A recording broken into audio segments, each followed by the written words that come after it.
So the backdrop to all of this that we must not ignore is that we live in a convenience-seeking world, sometimes called the now economy. That name stems from our desire for, and the internet offering, immediate access to endless streams of information and options at any given time. As if takeout food isn't convenient enough, we now have Uber Eats.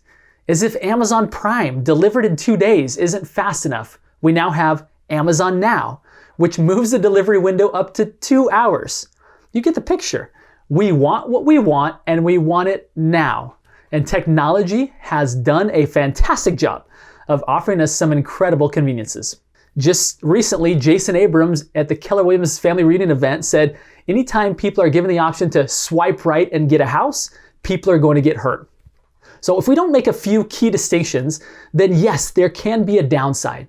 Consistent with and similar to the patterns and principles that we identified from the retail and travel industries, the downside is that being in a rush could cause us to miss the fact that there are specific buying and selling decisions that have a more significant impact on our net worth and the net worth of our clients and prospective clients than other decisions. Around these decisions, we should pause to consider how we must navigate as consumers and how you as a well-paid professional must step up and into the lives of your clients and prospective clients to best lead them in these decisions. Therefore, a critical factor in your ability to help your clients and prospective clients includes being able to help consumers understand the risk versus reward ratio of competing choices. Now, this term, the risk versus reward ratio, is used to help investors to minimize the risk and maximize the return. It simply illustrates the prospective risk or reward an investor can earn on every dollar invested. Let's look at an example.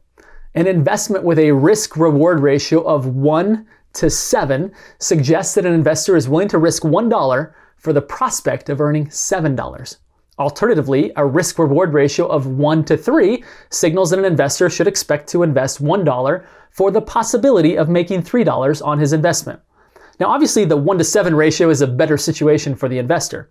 Now, consider that as real estate clients and prospective clients go about making buying and selling decisions, first, the real estate agent and then the client need to have an awareness about the subtle and not so subtle indoctrination coming from deep-pocketed big tech. These messages convey that clients, or the investor in this situation, can increase their reward or the money that they receive at closing by using a lower cost tech option for their transaction. So technology disruptors preach that by using their online discounted service, the client will get the same service as if they use you as their professional. In other words, in this scenario, they are professing that the risk of using the tech offering is 1. On the other hand, the reward, meaning the money that they get at closing due to reduced agent fees, goes up. Small risk and a big reward, that sounds like a good deal for the client, right? Well, no wonder so many people are going to these options. Now, if this narrative is not interrupted and challenged, the client would naturally see this as a compelling offer against using a well-paid professional. Why would they not? Same service, lower cost. Now, the way to interrupt this narrative is to help the client to see that the risk of using a mostly tech offering is not 1. You see, the value that you bring to your clients compared to the value that a mostly tech offering brings with high volume and low service is not the same. In this example, in which your prospective clients are deciding whether to use a well-paid professional, you, or a discounted mostly tech option, your strength comes in being able to demonstrate and communicate the potential risks of not using you, how they are higher than your clients have been led to believe. Raising the risk, the first number in the equation, from 1 to something greater can be done by illustrating the cost to the clients if something goes wrong or not as well as it could have gone, or if there is a missed opportunity altogether. Now, again, raising the risk or the first number in the ratio from 1 to something greater can be done by illustrating the cost to the client if something goes wrong. As that first number in the ratio, the risk goes up in the mind of the client, then the overall ratio drops, and the reward, meaning any savings or benefit that they may have been collecting from choosing a mostly tech offering, becomes less exciting. For example, if the risk-reward ratio was 2 to 3, and the reward, meaning the second number, is overshadowed by the increased risk, well, you see that now all of a sudden that tech offering doesn't look quite as good as it did before. Now, when intentionally pursued and communicated, bringing the risk-reward ratio to 0 or even inverted to a negative number is actually not difficult for a smart and skilled agent. A negative on the risk-reward ratio would entail that it costs the client money to not have you be a part of their transaction. Now, being able to substantiate and communicate this point puts you out of reach of big tech disruptors. Now, here's an example of the risk-reward ratio in action. A mostly tech real estate brokerage, powered by low margins and high volume, fails to correctly price, stage, market, represent, or negotiate a transaction, and it costs a client $10,000 on a $400,000 sale price.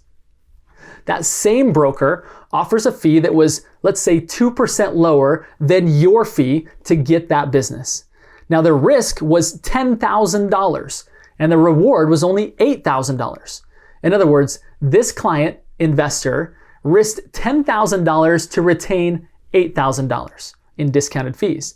Now that equates to an inverted risk-reward ratio, which would be a bad idea for any investor and a bad idea for your clients. Now for you math nerds, the risk-reward ratio inverts to 5 to 4. In other words, there is a 1.25 times more risk to the client than there is a reward. Now obviously this would not be a wise investment decision for the client. Rarely, if ever, is it the right decision to take a substantial risk for a small reward. Your clients, your prospective clients, and your upstream partners, which will be more clearly introduced shortly, all need to understand this, even if just at a conceptual level. They need to understand that the risks of not having your expertise working for them in their transaction far outweigh any reward of paying less to a tech offering. Now, not only do they need your expertise in the transaction, they also need you to educate them to better understand the downside of doing business without having you as an expert in their corner. It also becomes critical for you to begin thinking in these terms and documenting specific stories from a myriad of different customer types and customer scenarios in which this expertise and value are totally apparent.